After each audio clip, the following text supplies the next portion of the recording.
Unbox ಈವೆಂಟ್ಗೆ count down start. ಇವತ್ತಿನ ದಿನ RCBಯ ಅನ್ಬಾಕ್ಸ್ ಈವೆಂಟ್ ಸಂಜೆ 3 ಗಂಟೆಯಿಂದ ಪ್ರಾರಂಭವಾಗುತ್ತದೆ.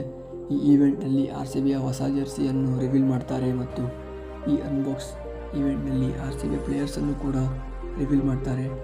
ಮತ್ತು ಈ ಅನ್ಬಾಕ್ಸ್ ಈವೆಂಟ್ನಲ್ಲಿ ಖ್ಯಾತ ಆರ್ಟಿಸ್ಟ್ಗಳು ಭಾಗವಹಿಸುತ್ತಿದ್ದಾರೆ. ಅದರಲ್ಲಿ ಪ್ರಮುಖರೆಂದರೆ ಆ್ಯಲನ್ ವಾಕರ್, ಇವರು ಖ್ಯಾತ ಫಾರಿನ್ ಸಿಂಗರ್, ಮತ್ತು ನಮ್ಮ ಕನ್ನಡಿಗ ರಘು ದೀಕ್ಷಿತ್ ಅವರು ಈ ಕಾರ್ಯಕ್ರಮದಲ್ಲಿ ತಮ್ಮ ಪರ್ಫಾರ್ಮೆನ್ಸನ್ನು ಕೊಡಲು ಸಿದ್ಧರಾಗಿದ್ದಾರೆ. ಮತ್ತು ಖ್ಯಾತ ಇನ್ನೊಬ್ಬ ಆರ್ಟಿಸ್ಟ್ ಆಲ್ ಇಂಡಿಯಾ ಫೇಮಸ್ ಬ್ರೋದೇವಿ ಅವರು, ನಮ್ಮ ಕರ್ನಾಟಕದವರು, ಅವರು ಕೂಡ ಈ ಈವೆಂಟ್ನಲ್ಲಿ ಪರ್ಫಾರ್ಮೆನ್ಸ್ ಕೊಡಲು ಸಿದ್ಧರಾಗಿದ್ದಾರೆ. ಮತ್ತು ಇನ್ನೂ ತುಂಬ ಜನ ಆರ್ಟಿಸ್ಟ್ಗಳು ಈ ಅನ್ಬಾಕ್ಸ್ ಈವೆಂಟ್ನಲ್ಲಿ ತಮ್ಮ ಪರ್ಫಾರ್ಮೆನ್ಸನ್ನು ಕೊಡಲು ಸಿದ್ಧರಾಗಿದ್ದಾರೆ. ಮತ್ತು RCB ಅಭಿಮಾನಿಗಳು ಯಾರ್ಯಾರು ಹೋಗ್ತೀರಾ ಅನ್ಬಾಕ್ಸ್ ಈವೆಂಟ್ಗೆ ಕಮೆಂಟ್ ಮಾಡಿ ಮತ್ತು ವಿಡಿಯೋ ಇಷ್ಟ ಲೈಕ್ ಮಾಡಿ, ಚಾನಲ್ ಹೊಸ ಸಬ್ಸ್ಕ್ರೈಬ್ ಮಾಡಿ.